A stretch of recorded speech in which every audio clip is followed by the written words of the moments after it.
දැන් අපි කතා කරන්නේ මිඩ් එකෙන් පස්සේ පාඩම් ටික. එතකොට ඒකේ පළවෙනි පාඩම තමයි introduction to innovation. දැන් අපි creativity කතා කරලා ඉවරයි. දැන් අපි දෙවෙනි topic එක තමයි innovation. Creativity, innovation, entrepreneurship. දෙවෙනි මාතෘකාව innovation. එතකොට මේක යටතේ අපි කතා කරනවා මොකක්ද innovation එක කියන්නේ? මොකක්ද invention එකක් කියන්නේ? ඔය වගේ innovation සම්බන්ධ basic idea එකක් තමයි මේ පාඩමේ තියෙන්නේ. එතකොට invention එකක් සහ innovation එකක් අතර වෙනස මොකක්ද? innovation එකක් කියන්නේ improvement or new use of existing ideas. ඒ කියන්නේ පවතින දෙයක improvement එකක් හරි අලුත් භාවිතයක් හරි අපිට ගන්න පුළුවන් innovation එකක් විදියට. invention එකක් කියන්නේ ඒක ඇවිල්ලා unique new idea or product. ඒ කියන්නේ මේක මීට කලින් කොහෙවත් නැති අලුත්ම දෙයක්. අන්න ඒ වගේ දෙයකට අපි කියනවා invention එකක් කියලා. invention එකට උදාහරණය තමයි first telephone. පළවෙනි දුරකථනය ඇවිල්ලා ඒක invention එකක්. innovation එකක් කියන්නේ දුරකථනය හොයාගත්තට පස්සේ අපි ඒකට එක එක features add කරලා අපි ඒක දිගටම improve කරනවා නම් ඒක වෙනත් භාවිතයකට යොදා ගන්නවා නම් අන්න ඒ වගේ දේවල් අපි කියනවා invention එකක් කියලා. ඕකේ විස්තරයක් තමයි මේ what is innovation, what is invention කියලා උන්නතන තියෙන්නේ. ඊට පස්සේ what is innovative thinking. innovative thinking කියන්නේ අපි දැන් මුලින් කතා කරන්නේ creativity ගැන. මේ creative thoughts අපි creative thoughts ideas power generate කරලා අවසානයේ ඒක innovation එකක් දක්වා lead කරන එකට අපි කියනවා innovation thinking එකක් කියලා.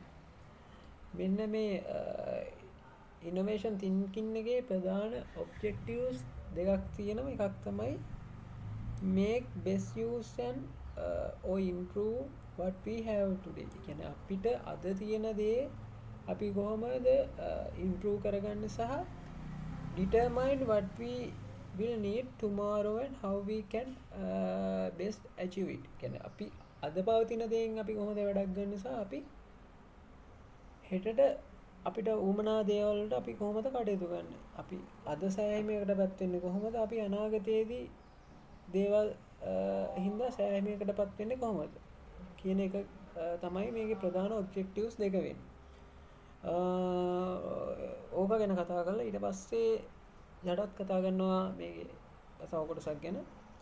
අපිට පුළුවන් ක්‍රියේටිව් තින්කින් එක යූස් කරලා කිසියම් දෙයක ඩිසයින් එක පර්ෆෝමන්ස් එක වැඩි දියුණු කරන්න, ක්වොලිටි එක වැඩි දියුණු කරන්න, ප්‍රයිස් එක සහ ඒකේ තියෙන යුනික්නස් එක වගේ දේවල් වැඩි දියුණු කරගන්න පුළුවන්. ඩිසයින් එක ගත්තොත් අපිට පුළුවන් as an example a smartphone with a portable screen for the better user experience. කියන්නේ යන්නේ ඒක මේ performance එක වැඩි දියුණු ෆෝන් එක performance එක වැඩි දියුණු කරගන්න එක innovation thinking එකක් වෙනවා. So quality එක ගත්තම අපිට පුළුවන් a water bottle made of stronger eco-friendly materials. අපිට eco-friendly materials වලින් අපි water bottle එකක් හදුවොත් ඒකේ තියෙන quality එක වැඩි කරගන්න අපිට පුළුවන්. price එක ගත්තම අපිට පුළුවන් quality එක වැඩි කරන ගම අඩු price එකකට අපි දෙයක් දෙන්න පුළුවන් නම් අන්න ඒක innovative thinking එක. මේ වගේ දේවල් innovative thinking කියන කොටසේ අපිට ගන්න පුළුවන්. ඊට පස්සේ types of innovation තියෙනවා. innovation types තියෙනවා. product innovation, process innovation, organizational innovation සහ management innovations. ඕකෙන් ඉතින් innovation types හතරක් විතර මතක තියෙනවා. product, process, organization, management. product, process, organization, management. ඊට පස්සේ how to classify newness or and degree of innovation and what you focused on. කොහොමද innovation එක firm එකේ වර්ධනය වෙන්නේ, market එකේට ඇතුළත් වෙන සහ ලෝකයට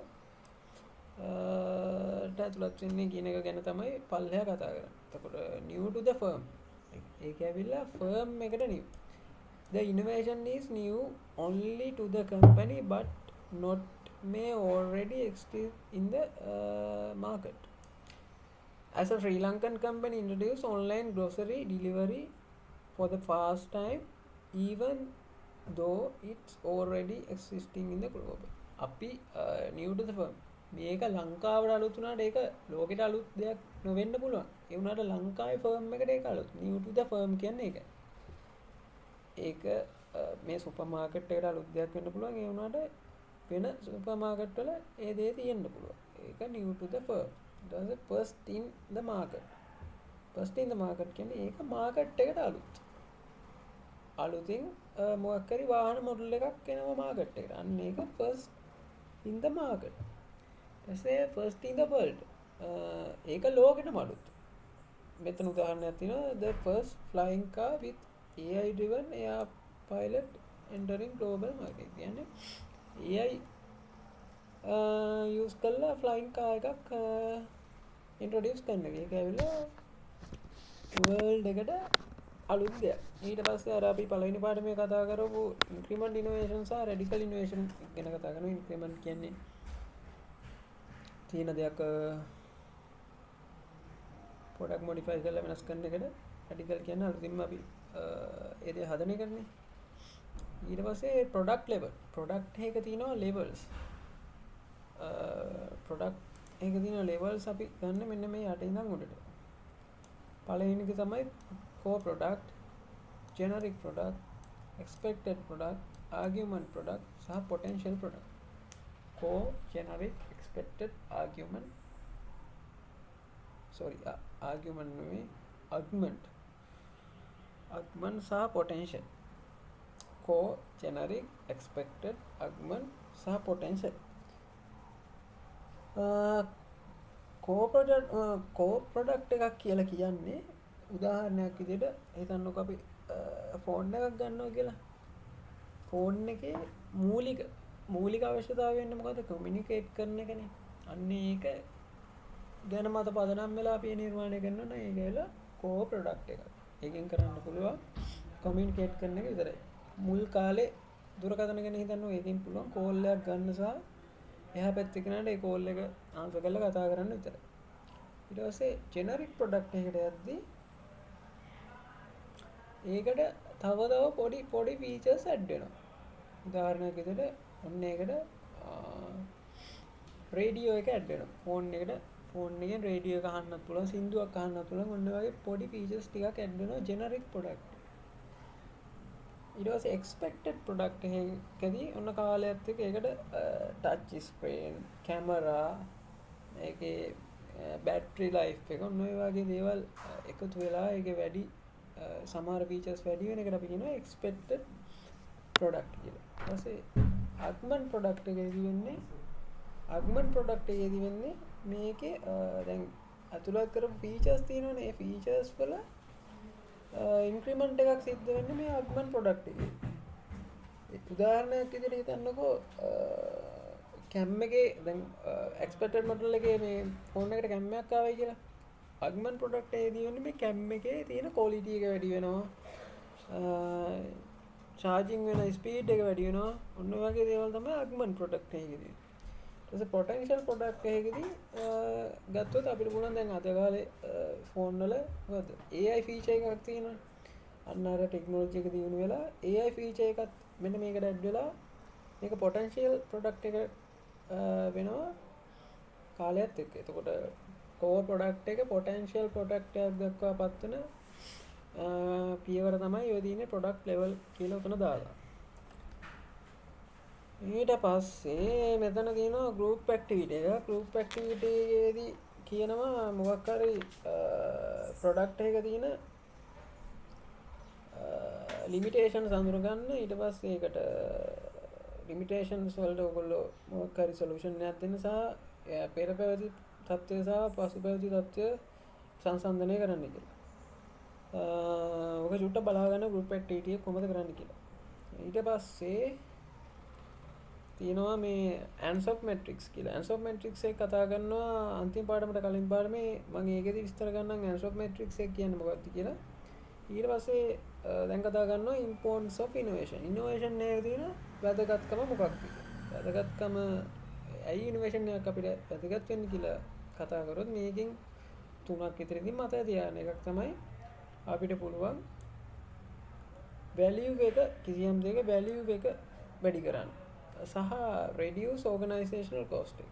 අපි ඉනෝවේෂන් එකක් යූස් කළා අපිට පුළුවන් කිසියම් ඕගනයිසේෂන් එකක තියෙන cost එක මොකක් හරි එකට cost එකක් ගියා නම් අන්නේ unnecessary expense එක අඩු කරන්න අපිට පුළුවන් organizational cost එක අඩු ගන්න පුළුවන් මේ ඉනෝවේෂන් එකක් යූස් කළා.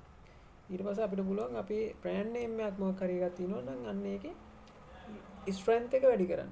මේ brand name එකේ තියෙන ශක්තිමත් භාවය වැඩි කරන්න. ඔන්න ඔය වගේ ඉම්පෝටන්ස් ගොඩක් තියෙනවා මෙතන. ඔකෙන් ලේසි ටිකක් මතක තියාගන්න. 3ක් 4ක් මතක තියාගත්තා නැති. ඊට පස්සේ challenges මොනවාද ඉනෝවේෂන් අපි නව උත්පාදනයක් කරද්දී අපිට තියෙන challenges මොනවද කියලා කතා කරමු. එකක් තමයි මේකේ මේ ලේසි මතක තියාගන්න changing market, changing customer, changing technology, resistant to change. ඔන්න ඔය හතර මතක තියාගන්න. මොකද්ද changing market, changing customer, changing technologies, resistant to change. changing market එකක් කියන්නේ මාකට් එක නිතර වෙනස් වෙනවා. මෙන්න මේ වෙනස් වෙන එක ඉනෝවේෂන් එකක් සිද්ධ කරන්න අපිට එක චැලෙන්ජ් එකක් වෙනවා. එතකොට changing customer කියන්නේ හිතන්නකෝ අපි දැන් අර කාලයක් ආවනේ පොලිතින් කියන එක පොලිතින් බෑග් කියන එක අයින් කළා අර ඉකෝ ෆ්‍රෙන්ඩ්ලි බෑග් එකක් යූස් කරන්න කියලා අර නීතියක් අර මේ හැදුණානේ. අන්න ඒකෙදි මොකක්ද වෙන්නේ? ඒතොර මිනිස්සු අර පොලිතින් භාවිතය අතහැරියද නැහැ. ඒගොල්ලෝ ඒ ප්‍රොඩක්ට් එකේ විදිය අරක ගත්තොත් වීදම් වැඩි කියලා. ඒතොර changing customers ලගේ change හින්දා මේ අපිට ඉනෝවේෂන් එකක් කරන්න challenge එකක් වෙනවා එතන. customers ලගේ බලපෑම හින්දා. ඊට පස්සේ changing technology වෙන changes එක අපි ඔස්සේ නොගියොත් අපිට මේ ඉනෝවේෂන් එක කරගන්න බැරි වෙනවා. උදාහරණයක් විදිහට business use all software while competitors move into AI tools. මොකක් හරි කම්පැනියක් පරණ softwares use කරනවා නම් තව කම්පැනියක් AI use කරලා ඒගොල්ලන් දේවල් කරනවා නම් අන්න ඒක innovation challenge එකක්. මොකද පරණ ටෙක්නොලොජි යූස් කරලා ඒගොල්ලෝ ඒක කරොත් ඒගොල්ලන්ට යන ටයිම් එක වැඩි, වියදම් වැඩි, ප්‍රශ්න වැඩි. ওই දේවල් හින්දා ඒක ඉනෝවේෂන් එකට තියෙන චැලෙන්ජ් එක. අන්න ওই දේවල් කතා කරනවා ඔන්න ඔය පාඩමේ. මේ පාඩම තමයි introduction to innovation. එතනින් මේ පාඩම ඉවරයි.